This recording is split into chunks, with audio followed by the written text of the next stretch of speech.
Alguns de vocês sabem aqui que eu e o Keis, nós fazemos parte de uma confraria chamada Confraria do Camping da CB Moema. Ultimamente nós aceitamos mais um sócio, que foi o Samuel e a Jaqueline, e os 3 casais, de vez em quando a gente tem feito umas aventuras aí de camping. Alguns meses atrás, eu e o Keis, nós planejamos acampar. Conversamos com as esposas, coordenamos a data possível e fomos acampar ali perto de Tirapina, na região ali de São Carlos, região de Brotas, um camping ali que a gente gosta muito, muito gostoso, muito agradável, aquele lugar lá. E eu cheguei mais cedo, eu e a Valquíria, nós chegamos mais cedo, o Lucas foi também, a Amanda, a esposa dele, e nós fomos ali já praticamente vazio, o camping, e nós pudemos escolher o local onde que nós iríamos montar as nossas barracas. Eu quero dizer para vocês que aqui são 130 anos de experiência de camping, né? Então, eu cheguei antes, escolhi lá o local onde que nós iríamos ficar, o meu outro filho, o Tiago, e a esposa também iriam, então, só da nossa família, nós éramos 3 barracas, fora os acessórios e tudo mais, tendas e etc. Eu já separei um local para o Keis, por conhecê-lo, por saber do tipo que ele gosta, então um platô bem plano, realmente, para ele, porque ele ia chegar mais à tarde para montar a sua barraca, e aquilo que eu chamo do tabernáculo. Vocês precisam conhecer o tabernáculo. Parece realmente o tabernáculo do Antigo Testamento. É uma cobertura enorme. Eu falo que ele tinha que pagar por uns 10 dentro do camping, né? Qualquer hora nós vamos ter problema com isso. E quando o Keis chegou, minha barraca já estava montada, a barraca dos filhos também já estava montada. A gente separou uma área, e ele chegou, eu ajudei a montar lá o tabernáculo, a sua barraca debaixo dessa cobertura enorme. E tivemos um momento extremamente agradável ali à tarde, né? Conversando, brincando, comendo, e preparando janta, e etc. e tal. Muito bem. Depois disso tudo, lá para as tantas, resolvemos ir dormir. E nessa noite, naquela noite específica, nós nunca passamos por uma tempestade tão forte num acampamento. Vocês não fazem ideia de relâmpagos, de chuva muito forte, de uma ventania muito forte. E apesar desses 130 anos de experiência, olha, o que entrou de água dentro da barraca foi impressionante. Eu e a Valquíria, porque a gente, assim, bem pesadinho, senão o colchão boiava, né? Mas o pior não foi isto. É diante daquela situação toda, daquela circunstância toda ali, e vento realmente batendo, e a barraca, várias barracas de outras pessoas que estavam ali voaram realmente, e relâmpagos e árvores balançando, correndo o risco de cair, né? Talvez galho em cima da barraca, e etc. E aquela preocupação toda ali, eu falei, não, mas espera aí, caramba, eu sou pastor. Eu sou crente, eu tenho 56 anos de caminhada com o Senhor, eu vou parar. Me enchi ali de inspiração e orava e clamava ao Senhor, para o Senhor reter aquela tempestade, nos aliviar daquela situação ali. E olha, digo para vocês que orei muito, com muita fé. E sabe o que aconteceu? Nada, né?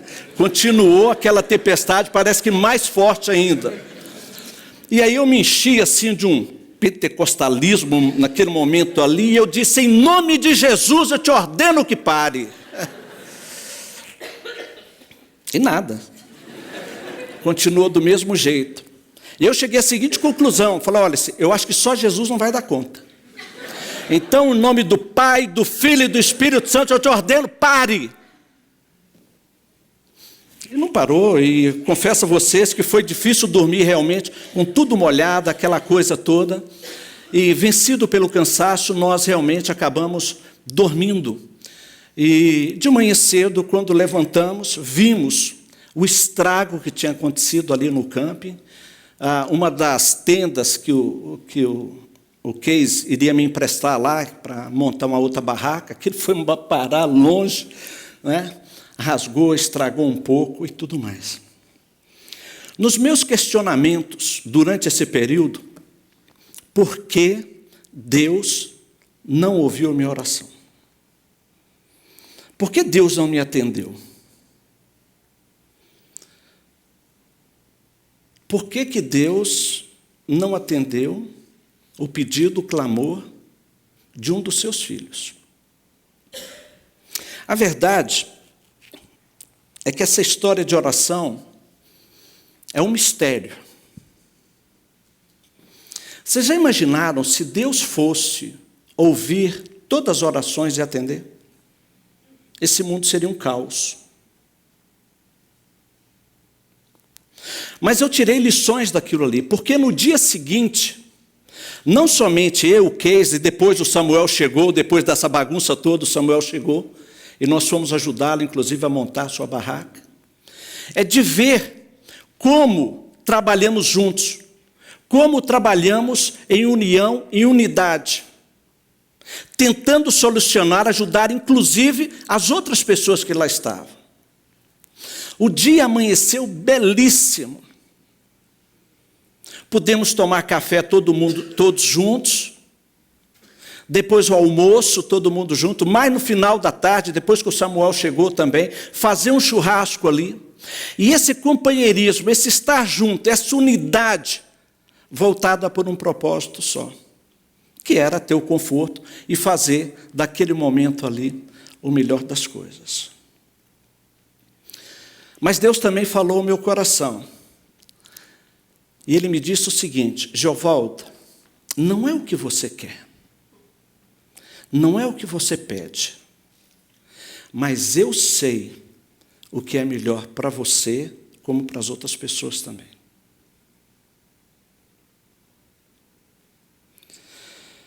O texto nosso de hoje, Efésios 4, de 1 a 6.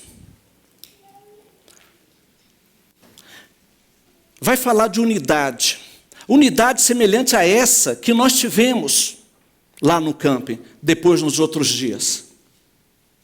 Em toda aquela experiência e tudo aquilo que nós vivemos ali. Depois pudemos, inclusive no domingo, reunidos, a família do Samuel, a família do Keis, a minha família e mais algumas pessoas que estavam por ali, nós pudemos celebrar ao Senhor, enquanto vocês estavam aqui cultuando, nós estávamos lá cultuando também, no tabernáculo, né? Juntos ali. Mas a carta aos Efésios, aqui no capítulo 4, de 1 a 6, vai falar de unidade. Enquanto você abre aí, deixa eu falar um pouquinho. Paulo já falou sobre isso, Nomoto falou sobre isso também domingo passado. A carta aos Efésios, ela é considerada a rainha das cartas. Se Romanos é o quinto evangelho, assim considerado, a carta aos Efésios é considerada a rainha das cartas. Já foi dito aqui também, ela foi escrita enquanto Paulo estava na sua primeira prisão em Roma. E ela era uma carta, muitos estudiosos dizem, circular. Quando a gente pega lá no capítulo 1, né, o verso 1, Paulo, apóstolo de Cristo Jesus, por vontade de Deus, aos santos que vivem em Éfeso e fiéis em Cristo Jesus, os melhores manuscritos, bons manuscritos, não têm essa expressão em Éfeso. Por isso, os estudiosos dizem que essa carta era uma carta circular. Como Éfeso foi uma das cidades onde Paulo passou grande parte do seu tempo, mais de 3 anos ali, então ela chegou primeiro ali e talvez tenha circulado, e ali em Éfeso alguém tenha que colocado em Éfeso como se ela fosse destinada tão somente a Éfeso. Mas ela era uma carta circular para ser lida em outros locais. E uma dessas provas é que não há nenhuma menção pessoal de Paulo a alguns conhecidos, como ele faz em outras cartas. Nessa daqui não, é como se fosse realmente para ser dirigida a todas as pessoas. Se você tem uma Bíblia de estudo, é muito comum você já ter nessa Bíblia de estudo, né, um esboço dessa carta. E a gente pode dividi-la as pessoas usam aí com 3 P's, alguns usam com 3 C's, mas especificamente aqui eu estou usando com 3 P's. Do capítulo 1 ao capítulo, do versículo 3 até o 3:21, é a posição do crente. É a sua posição em Cristo Jesus. Quem você é em Cristo Jesus. O segundo P, do capítulo 1, do capítulo 4, que é esse que nós estamos aqui, do versículo 1 até 6:9, é a prática dos crentes. Ou seja, é a nossa prática, o nosso dia a dia, como nós devemos nos comportar no nosso dia a dia. E por último, o terceiro P é a proteção aos crentes, do capítulo 6, do verso 10 até o versículo 20. Vai falar ali sobre a armadura de Deus, a proteção que os crentes têm por estar em Cristo Jesus. Então vamos ler esses 6 versos. Rogo-vos, pois, eu, o prisioneiro no Senhor, que andeis de modo digno da vocação a que fostes chamados, com toda humildade e mansidão, com longanimidade, suportando-vos uns aos outros em amor, esforçando-vos diligentemente por preservar a unidade do Espírito no vínculo da paz. Há somente um corpo e um Espírito, como também fostes chamados numa só esperança da vossa vocação. Há um só Senhor, uma só fé, um só batismo. Um só Deus e Pai de todos, o qual é sobre todos, age por meio de todos e está em todos. Paulo, nesses versos, vai nos falar, em primeiro lugar, que nós devemos ter uma vida piedosa. Dos versos de 1 a 3, ele coloca isso. Agora, ele começa nos mostrando o quê? O que dessa vida piedosa? No verso 1, rogo-vos, pois, eu, prisioneiro no Senhor, que andeis de modo digno da vocação a que fostes chamado. O quê? O que significa esse andar de modo digno? O que Paulo tem em mente com isto? Aqui em Efésios, por várias vezes ele vai mencionar sobre isso. O andar na luz, o andar com Cristo, como um estilo de vida. Esse deve ser o estilo de vida daquele que teme ao Senhor, que carrega o nome de cristão sobre a sua vida. Viver de um modo digno. Quem foi lá no retiro, eu fiz menção lá de Enoque. Enoque andou com Deus. Um estilo de vida, ter a companhia permanente de Deus e ter isso como um reflexo da sua vida interior para que as outras pessoas possam ver isto. Ver que nós somos diferentes. Vida piedosa, piedade é diferente de impiedade. Nós não somos ímpios, não devemos ser ímpios, mas ter uma vida piedosa. E piedade não tem nada a ver com aquela, sabe, aquela cabeça de burro, aquele negócio de ficar, ai, coitadinho de mim, ninguém me ama, ninguém olha para mim, sabe, uma vida miserável. Não, mas é ter uma vida digna de você poder levantar com honestidade, com zelo, e levantar o nome de Cristo a tal ponto que as outras pessoas possam olhar para você e querer ser e ter o que você tem. Não é que nós sejamos infalíveis, mas que nós precisamos ser irrepreensíveis. Irrepreensível não é quem não comete erros, mas é aquela pessoa que, ao cometer o erro, ninguém duvida da integridade daquela pessoa. Aconteceu, a gente não sabe por que aconteceu, mas a primeira coisa que vem, né, aquela pulga atrás da orelha para a gente, aconteceu alguma coisa, porque ele não procede assim. Isso não é prática dele.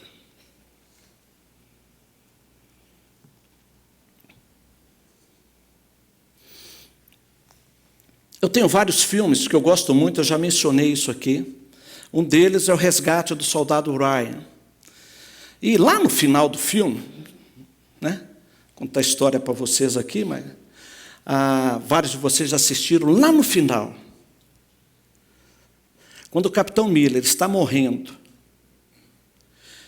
já com a voz bastante ofegante, depois de tudo que eles passaram até encontrar o Ryan, aquele soldado, ele o chama para si e fala no seu ouvido, porque a voz já estava embargada. E ele diz assim: faça por merecer. Tudo o que eles passaram, sua equipe, vários soldados da sua equipe, morreram até chegar aquele momento para resgatar aquela pessoa. O Capitão Miller está dizendo para ele: Ryan, viva, leve uma vida que faça valer a pena todo o sacrifício nosso por você. Não somente o nosso, mas tudo que estava por trás daquilo tudo ali. E dentro do enredo do filme, ele procurou viver dessa forma. Agora, é como se cada um de nós ouvisse a voz de Cristo. Semana que vem agora vamos comemorar a Páscoa. É como se de repente nós colocássemos lá a 8ª palavra de Jesus na cruz. E que nós ouvíssemos Jesus ali crucificado, talvez uma das últimas palavras, ele dissesse: Giovaldo, Keis, Paulo, Jairo, Rose, Suzy, faça valer a pena. Viver de modo digno, que honre ao Senhor. Que o nome de Cristo não seja envergonhado por nossa causa. É isso que Paulo está dizendo. Em segundo lugar, Paulo vai dizer como, no verso 22. Se nós temos o quê? Como nós vamos viver de modo digno? E aí ele vem, no verso 2, com toda humildade e mansidão, com longanimidade, suportando-vos uns aos outros em amor. Humildade, algo extremamente essencial à unidade. Nos tempos antigos, humildade não era exaltada, muito pelo contrário. Humildade estava ligado com uma pessoa que não era nada. Era pejorativo. Cristo é que veio resgatar essa palavra e a essência da palavra. A palavra usada aqui por Paulo é humildade de mente. É você pensar mais em favor do outro do que em si mesmo, colocando o outro sempre em primeiro lugar.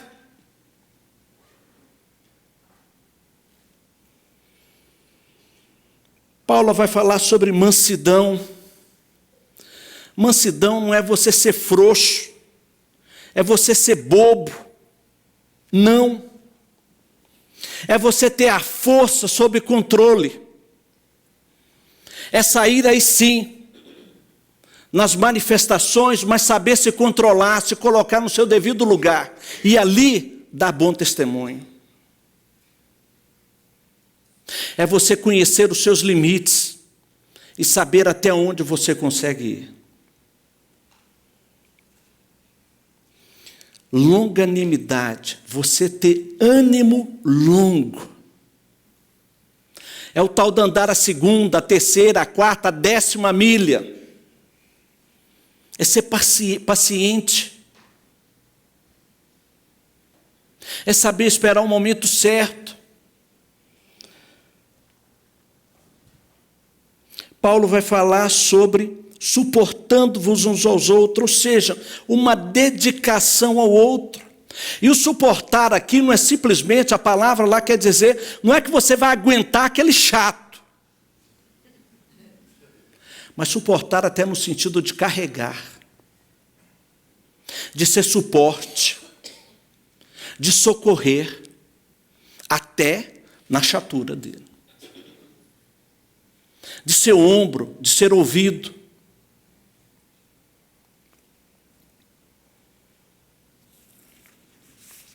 E Paulo coroa esse momento quando ele fala: isso tudo tem que ser feito em amor. Paulo, mais à frente, no capítulo 5, ele vai falar sobre isso, sobre os relacionamentos, né, interpessoais, e ele sempre coloca isto como a Cristo, em amor, como servindo a Ele. E aqui, da mesma forma, tudo isso nós vamos fazer, não é por obrigação, não é para me dar bem, não é para que não haja conflitos. Não, eu tenho que agir dessa forma, mesmo que seja necessário o conflito, mas eu vou fazê-lo em amor. Numa condição saudável, numa condição que vale a pena. Agora, para que isto? Verso 3.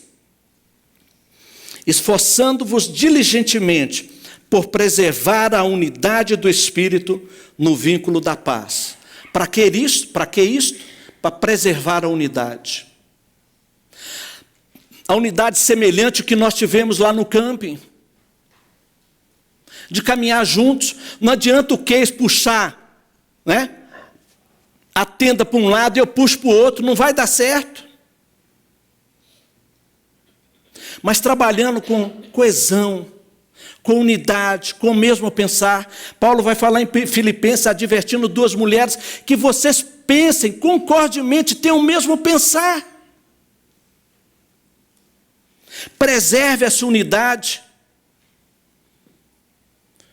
Pode-se haver discordância, mas acima de tudo, tem que haver a unidade em prol do bem maior. E aqui está falando que é a unidade do Espírito. Essa unidade que não provém de você, não provém de mim, mas que provém do Espírito. E nós temos que preservar essa unidade. Conforme nós cantamos hoje. E para a manutenção da paz, o vínculo da paz. Havendo unidade, haverá paz. O mesmo pensar, caminhando para o mesmo local, imbuídos de um mesmo motivo, do mesmo propósito. Senão, é diferente. Senão, não funciona. Mas Paulo também vai nos falar sobre a unidade da Trindade. E ele usa a Trindade para nos dar esse exemplo. Espera aí, preste atenção. É como se Paulo estivesse dizendo, espera aqui, eu vou desenhar, para ficar mais fácil para vocês entenderem. E ele usa a Trindade como exemplo, os versos de 4 a 6. A mesma unidade como na Trindade, a mesma identidade. Não são três deuses. A identidade é uma só. Deus Pai, Filho e Espírito Santo são um só.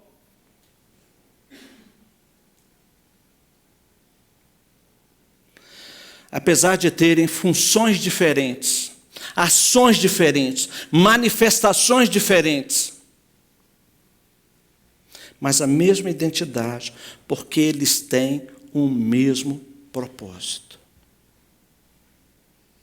O qual seja o resgate da raça humana. Deus, Pai, Filho e Espírito Santo agem da mesma forma, com a mesma identidade, em funções diferentes, para que você e eu, para que a humanidade pudesse estar junto com Ele.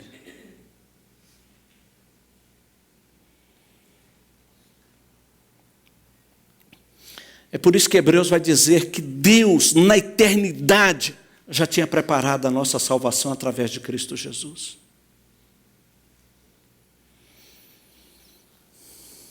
E aí Paulo começa. A unidade do Espírito, no verso 4. Há somente um corpo e um Espírito, como também fostes chamados numa só esperança da vossa vocação. Esse Espírito, a unidade do Espírito, no corpo, a igreja, você e eu.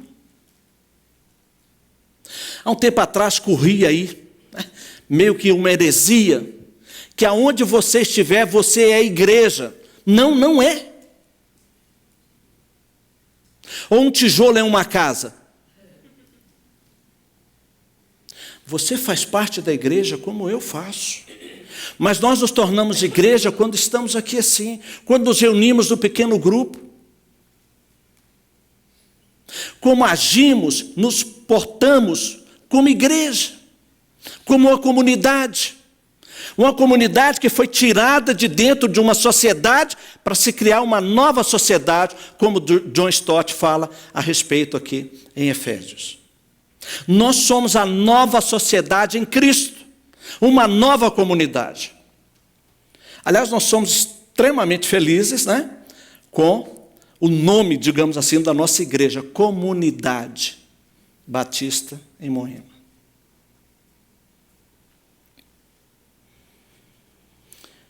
Desse mesmo Espírito,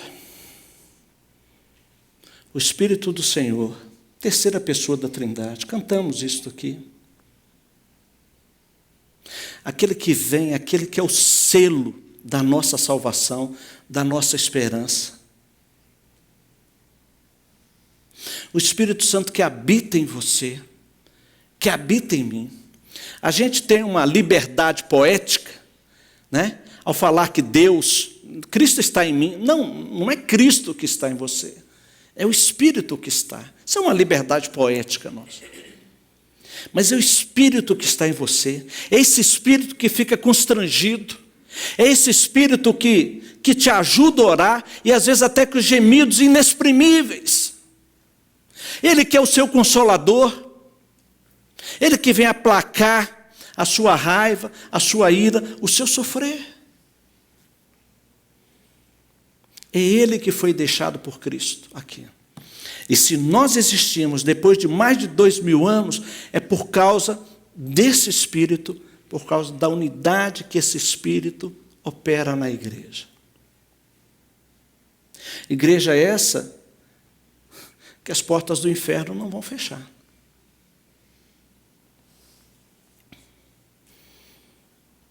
Na unidade do Espírito,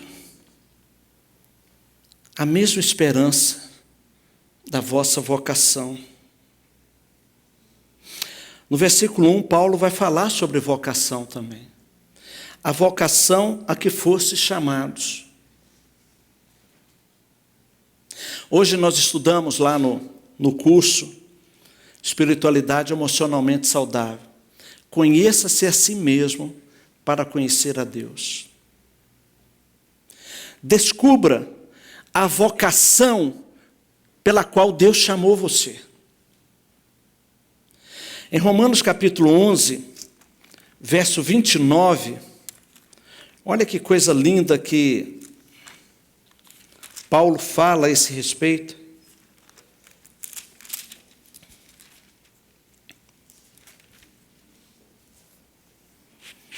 Romanos 11, 29. Porque os dons e a vocação de Deus são irrevogáveis. Os dons e a vocação de Deus são irrevogáveis.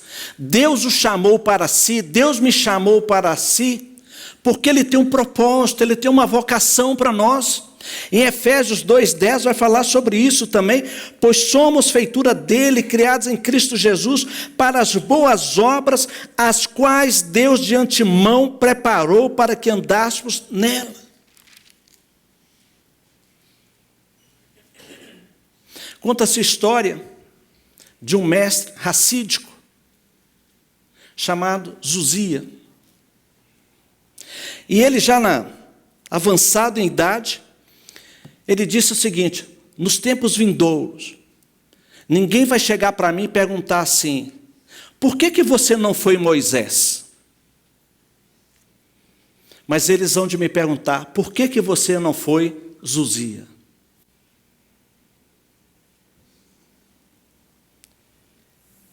A vocação a que fostes chamados.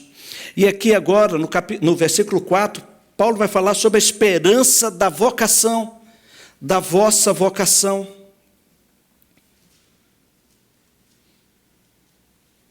Paulo diz em 1 Coríntios 15, 19, se nós não estivermos fiados, se nós não abraçarmos, tivermos uma fé suficiente na nossa esperança, nós somos dos mais miseráveis dos homens sobre a face da terra.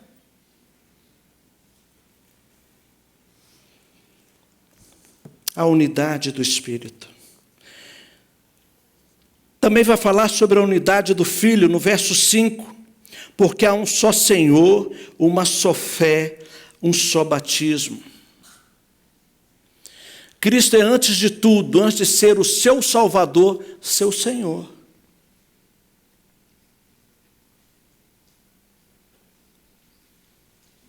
Nosso Senhor e Salvador Jesus Cristo.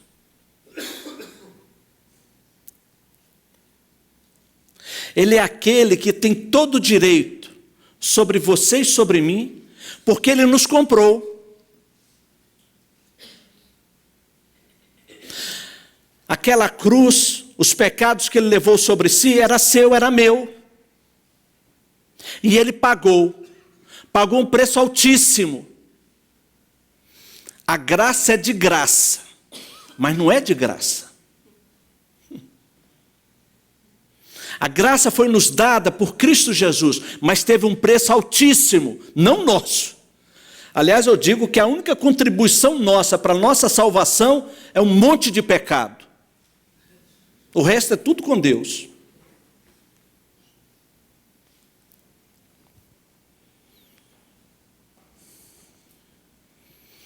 Uma só fé. Fé aqui não é no sentido de crer, mas é no sentido de um corpo de doutrinas. É a fé que nós acreditamos. A fé dos apóstolos e profetas. Aquela fé sobre a qual nós estamos erguidos, o alicerce da nossa fé, o corpo doutrinário daquilo que nós cremos. E diz também um só batismo, um batismo em Cristo. Isso aqui não é modelo de batismo, é por aspersão, imersão, sublimação, seja lá o que for de são aí. Não é isto. É em Cristo. Nós somos batizados em Cristo. Quando nos tornamos cristãos, quando reconhecemos a nossa necessidade de estar com Cristo. Necessidade de arrependimento, de perdão, de crer que Cristo é suficiente para a nossa salvação. Então, um só batismo em Cristo. Aquele que é responsável pela nossa fé e a quem nós temos como Senhor. Por fim, a unidade do Pai. Verso 6, um só Deus e Pai de todos, o qual é sobre todos, age por meio de todos e está em todos. Deus, como aquele elo, como aquele ímã que junta tudo. Deus e Pai. Os povos, não somente daquela época, até os nossos dias, mas tinham muitos deuses. Muitos deuses. A tal ponto de Paulo chegar em Atenas e ter lá um monumento, né, ao Deus desconhecido. Vai que tem um Deus aí que a gente não sabe quem é. Vamos sacrificar para ele, vai que... E Paulo chega pregando em nome daquele Deus. Aliás, se você quiser saber a origem desse ao Deus desconhecido, tem um livro do Don Richardson chamado Fator Melquisedeque. E ele começa o livro falando sobre isto. O que provocou aquele povo em Atenas erguer lá um monumento ao Deus desconhecido. Depois você procura isso aí, muito interessante a história. Mas a Bíblia vai nos falar, de Gênesis e Apocalipse, sobre um Deus. Se é que ele vai ser, a Bíblia está falando sobre, se é que esse pedaço de pau, de madeira, de mármore, seja lá o que for, é Deus. Deus até questiona isso. Ele está acima de tudo isto. Mas além dele ser o nosso Deus, a quem nós adoramos, nós nos prostramos Ele é também o nosso Pai. O nosso Pai amado, que só foi possível isso por causa dos méritos de Cristo Jesus. Foi Ele que abriu acesso para nós. Foi Ele, através da sua morte, que possibilitou que nós fôssemos adotados à família de Deus. E hoje, olhando para isso, nós estamos no mesmo pé de igualdade de Cristo Jesus, como filhos de Deus. Somos herdeiros da mesma herança, conforme a Bíblia fala. E nós precisamos olhar para Deus como o nosso Pai que nos ama. Jesus vai falar sobre isso. Qual de vocês, pais terrenos, falhos, mesquinhos, que o filho pede um peixe, dá uma cobra, pede um pão, dá uma pedra? Se a gente aqui não faz isso, quanto mais o nosso Pai Celestial.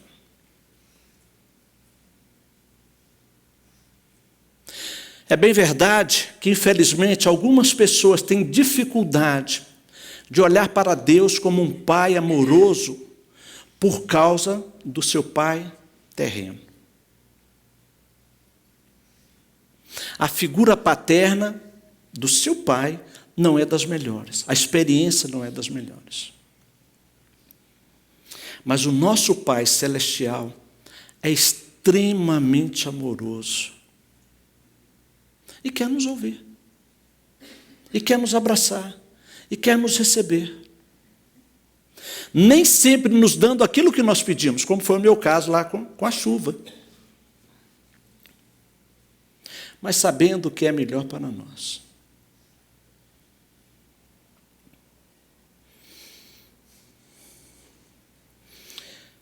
Mas Paulo fala também que este Pai, esse Deus, Ele é soberano, porque Ele é sobre todos. Sabe qual é a grande vantagem de Deus Pai? É que Ele não falha, Ele não mente, Ele não engana, Ele não usa de meias palavras. Ele é um rei que vale a pena se submeter, porque é um reinado que vale a pena, porque Ele está olhando em benefício do seu povo.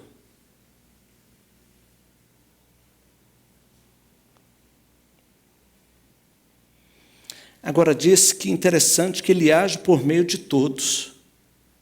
É como se Deus delegasse. Eu me lembro uma vez, eu tinha saído do seminário, tinha pouco tempo, e era pastor auxiliar numa igreja em Campinas, e eu recebi o convite para fazer parte de uma outra igreja. A igreja estava crescendo, tinha um ministério lá, que aquele pastor, aquela liderança daquela igreja achou que eu encaixava dentro daquilo para fazer parte do colegiado da igreja. E me fizeram a proposta. E eu confesso a vocês que eu fiquei muito constrangido com isso, porque a gente tende a espiritualizar demais essas coisas. E o salário que a gente recebia ali da igreja, olha, não estava dando para as contas. Não, mas Deus sabe todas as coisas. Não, eu não posso. Como é que eu saio de uma igreja, vou para uma outra igreja, né? Que vão pensar de mim? Né? E eu lembro que esse pastor, quando ele soube o valor, ele falou: o quê? Eu falei: não, é que eu ganho lá, mas Deus sabe, né? Deus sabe da minha necessidade. Ele virou para mim e disse: Giovaldo, Deus sabe sim. Agora precisa dos homens saberem, porque Deus usa os homens. Não vai cair dinheiro do céu. Você não precisa lá no quintal da sua casa deixar assim, um guarda-chuva virado, aberto, né, que vai cair dinheiro ali dentro. Né?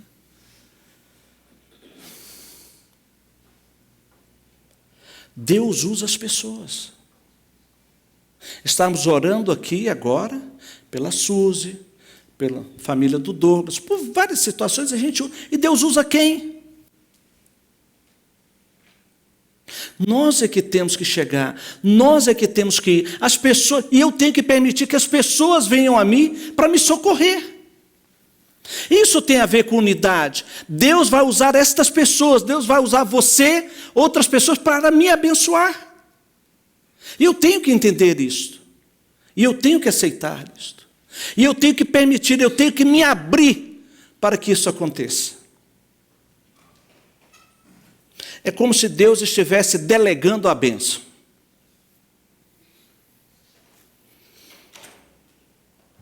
Mas esse Deus é um Deus presente, que está em todos. É lógico que aqui, a gente sabe que esse todos aqui se refere àqueles que têm Cristo como seu Senhor e Salvador. O Espírito Santo é Deus em nós. E Ele está presente em nós, nas nossas vidas. Cristo deseja que seu corpo seja um só, vivendo em constante harmonia. E eu queria terminar esse momento lendo aqui na Bíblia não, porque é uma paráfrase, na mensagem, esse texto, de Efésios 4, de 1 a 6. Olha como um grande pastor, Eugene Peterson, ele entende, compreende esses 6 versículos. Preste atenção. Diante de tudo isso, direi o que quero que vocês façam. Enquanto estou preso aqui, pelo simples fato de servir o Senhor, quero que saiam e caminhem, ou melhor, que corram pelo caminho que Deus ordenou que seguisse.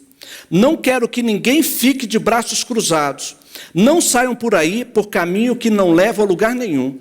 Cuidem também para agir com humildade e disciplina, sem desanimar, sempre constante, dedicando-se uns aos outros com amor, considerando as diferenças entre vocês, sempre resolvendo logo todo e qualquer desentendimento. Vocês todos foram chamados para andar no mesmo caminho, para seguir na mesma direção. Por isso, permaneçam juntos de coração e na caminhada. Vocês têm um só Senhor, uma só fé, um só batismo, um só Deus e Pai de todos, que governa sobre todos, age por intermédio de todos, está presente em todos.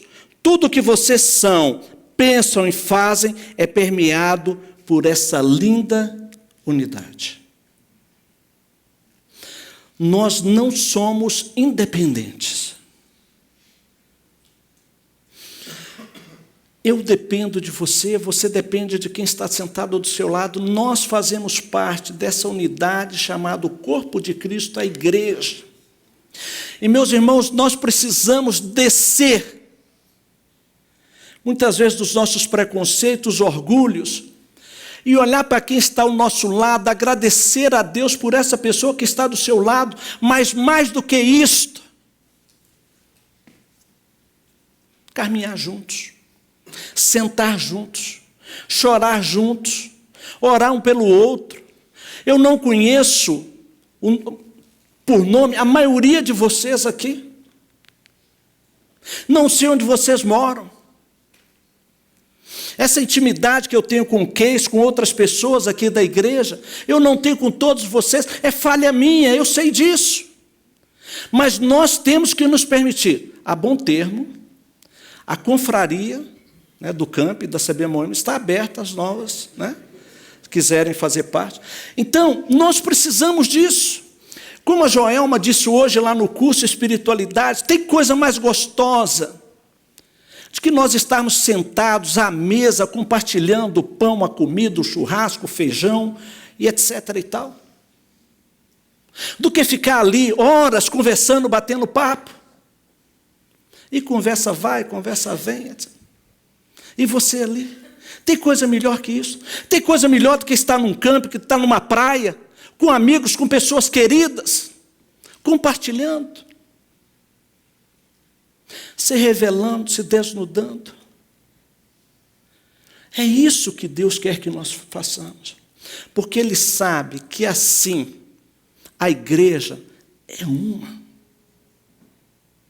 É como se nós fôssemos numa corda bem grossa, cada um de nós um fio, que é frágil, mas na hora que junta, cordão de 3 dobras,